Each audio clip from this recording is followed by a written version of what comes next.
రాజమండ్రిలో సడన్ గా గోరంట్ల బుచ్చయ్య ఎందుకు సైలెంట్ అయ్యారు?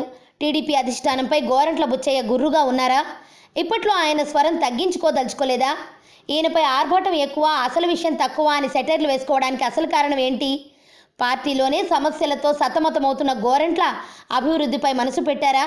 వయసు 71 అయినా మరేం పర్వాలేదు, కుర్రాళ్లతో పోటీ పడతా, అభివృద్ధి చేసి నియోజకవర్గాన్ని నెంబర్ 1 చేస్తా, నాతో పాటు అధికారులు పరుగు పెట్టాలి, లేదంటే తాట తీస్తా.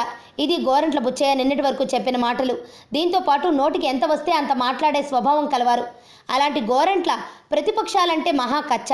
వాళ్ళు ఏదైనా అంటే చాలు, సభలో బయట ఎక్కడంటే అక్కడ ఒంటికాలపై లేస్తారు. అలాంటి మనిషి ఉన్నట్టుండి సైలెంట్ అయిపోయారు.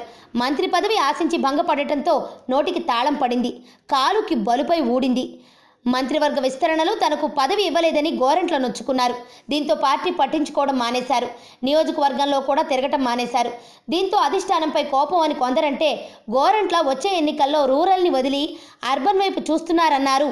అందుకే అని మరికొంతమంది వాదన.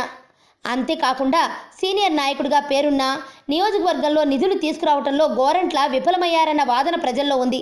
అంతేకాకుండా ప్రజలకు ఎన్ని హామీలు ఇచ్చినా అవి అమలు చేయటంలో పూర్తిగా విఫలమయ్యారని అక్కడ ప్రజలు అంటున్నారు.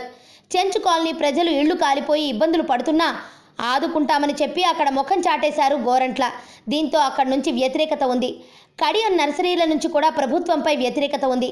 అంతేకాకుండా మంచినీటి సమస్య కూడా ఎక్కువగా ఉంది. రోడ్లు, డ్రైనేజ్ వ్యవస్థ అధ్వాన్నంగా తయారైంది.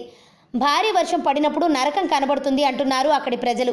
బుచ్చయ్య చౌదరికి ఫారెన్ టూర్లు ఎక్కువైపోయి నియోజకవర్గాన్ని పూర్తిగా వదిలేశారని అంటున్నాయి ప్రతిపక్షాలు. కొన్ని గ్రామాలను దత్తత తీసుకున్నా ప్రయోజనం లేదని, గోదావరి దగ్గరున్న మంచినీటి సమస్య తీవ్రంగా ఉందని ప్రతిపక్షాలు ఆరోపిస్తున్నాయి. ఇసుక దందాలు కూడా జోరుగా సాగుతున్నాయి.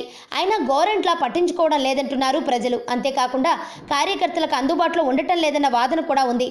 మొత్తం ఈ సెగ్మెంట్లో 2,18,000 ఓట్లు ఉన్నాయి. కాపు, బీసీ సంఘాల ఓట్లు ఇక్కడ కీలకం. గతంలో కడియం నియోజకవర్గం రద్దై రాజమండ్రి రూరల్గా ఆవిర్భవించింది. ఇన్నాళ్లుగా ఒకసారి కాంగ్రెస్ గెలుస్తూ మరోసారి టీడీపీ గెలుస్తూ వచ్చాయి. అయితే రానున్న ఎన్నికల్లో టీడీపీ, వైసీపీల మధ్య పోటీ బలంగా ఉంది. అయితే వైసీపీలో నియోజకవర్గ కన్వీనర్గా ఆకుల వీర్రాజు, జిల్లా ఇన్ఛార్జి కందుల దుర్గేష్ టికెట్ ఆశిస్తున్నారు. అయితే ఇద్దరిలో ఎవరికి టికెట్ వచ్చినా గోరంట్ల యాక్టివ్గా లేరు. వయసు ప్రభావం ఇలాంటివి క్యాష్ చేసుకుని ప్లాన్ చేసుకుంటే వైసీపీ జెండా ఎగరవేయవచ్చు. రాజమండ్రి రూరల్లో ప్లస్లు: రాజకీయ అనుభవం, నియోజకవర్గంపై పట్టు మైనస్లు. వయసు పెరిగింది, మంత్రి పదవి ఆశించి భంగపాటు, అధిష్టానం దగ్గర చెడ్డ పేరు, అభివృద్ధి పనులు లేవు, తాగునీటి సమస్య, డ్రైనేజ్ సమస్యలు.